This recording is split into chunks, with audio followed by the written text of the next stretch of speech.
हमारो बलमुआ सखी हो कोई ऑफिसर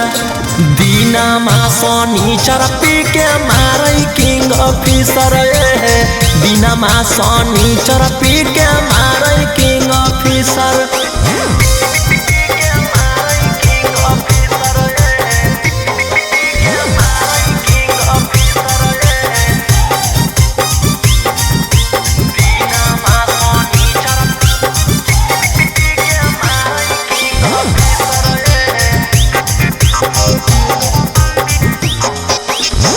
बड़ी बेस लागई जब बोलै अंग्रेजिया है बड़ी सबक से सजई हम से जिया है बड़ी बेस लागई जब बोलै अंग्रेजिया है बड़ी सबक से सजई हम से जिया हे सखी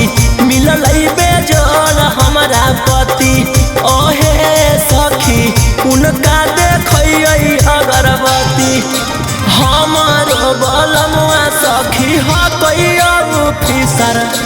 दिनमा शनिचर पी के मारै किंग ऑफिसर दिनमा शनिचर पी के मारै किंग ऑफिसर।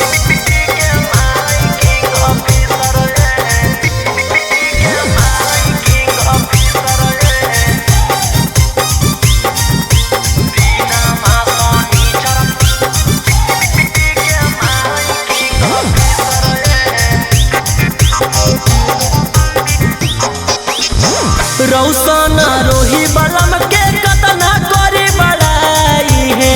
मानो है उतने जतना करो है लड़ाई है सखी है रौशन रोही बलम के कतना करी बड़ाई है मानो है उतने जतना करो है लड़ाई हे सखी झर के झुलुफिया लगबै टाई ओहे सखी दिलवा मर चाहे गलगदाई